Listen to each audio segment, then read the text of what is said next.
There, off in the distance, that silhouetted range of mountains is where I went and explored today. I didn't get a chance to actually hike, but I drove my scooter around this incredible loop. It was so cold. I don't think of Las Vegas as being cold, but it was mighty chilly up there today. There you can see Las Vegas way in the distance.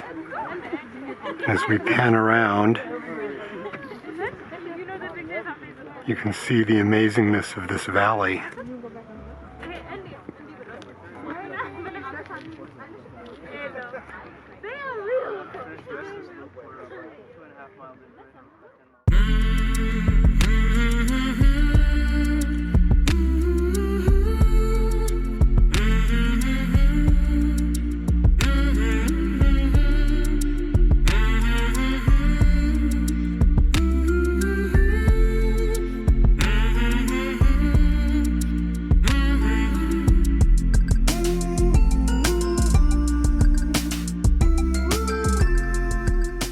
So I pulled off at this little rest area here.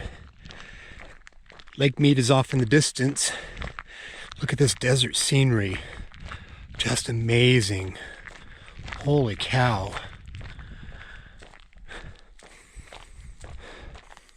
Just incredible. Hey folks, Chris here. I'm in Las Vegas and it is bright here. I forget how bright it can be down here in the American Southwest at times. So I've gotten into Las Vegas and I just want to tell you really quickly about the route that I took from Mesquite. I decided to go to an alternate route to get here that turned out to be really incredibly cool. You can go down the I-15 corridor, which is sort of the standard route from, say, St. George down to Las Vegas, but it's kind of boring. When you take it, it's just not too interesting desert scenery, and I really wanted to do something that just was more interesting. And so I just looked on Google Maps, and it turns out that Lake Mead is there, and you can take Route 167, which takes you through the Lake Mead National Recreation Area. And it turned out to be incredible. You go through a couple of towns, an area called Moapa Valley, and by the time you get into the national park, it quickly became fascinating.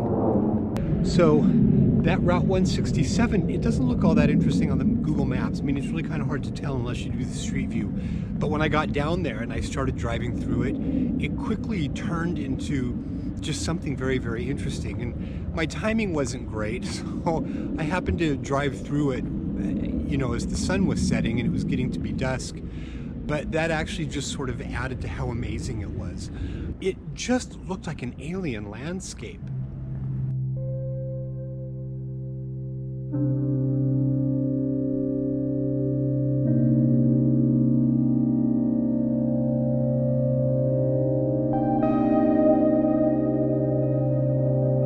But ultimately, you're just driving and you're winding your way through what is just incredible desert scenery. So I'm really glad that I decided to do that.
I ended up getting into Las Vegas just at rush hour, of course, and it was totally dark, which terrifies me in my RV. But one of the benefits of this too is that it actually dropped me into Las Vegas pretty close to where I've been staying, in an industrial park area, and so that actually worked really well for me.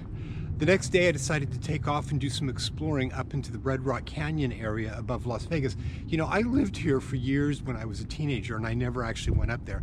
And you can see those mountains up just sort of due west of Las Vegas.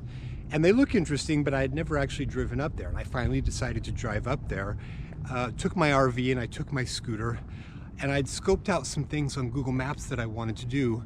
And my timing was terrible again, because I got there a little bit too late. And it turns out that the areas, the hikes that I wanted to do had really poor parking, and it wouldn't have really been possible for me to park my RV just along the road. So there's actually a visitor center up there, and there's this incredible loop that you can drive. And so I decided to take my scooter off and just do the drive on my scooter. And it was really beautiful. It's a beautiful sort of valley. You don't realize looking at it from Las Vegas that there's this really big valley up there. So it was fun. It was something that I'm glad that I did. I wish I had gone earlier, because the park closed at 5 o'clock. Just this time of year, it gets dark. And one of the challenges is that I got there a little bit later because I was hoping to get sort of that golden hour lighting, but it just turned out that the sun was constantly setting in your face. And so, I don't know, that was a challenge. But it was still beautiful. It was still amazing. I may go up there again. There's a hike that I wanted to do on that loop where there were apparently some petroglyphs, and it just didn't work out. I literally got back to the RV and was able to get the scooter back up on just before they were going to close the area down. So anyway, that's what I've been doing since I've been here in Vegas, and I'm not going to be here for too long, but I just wanted to give you kind of an update about what I've been doing here. So anyway, thanks for watching.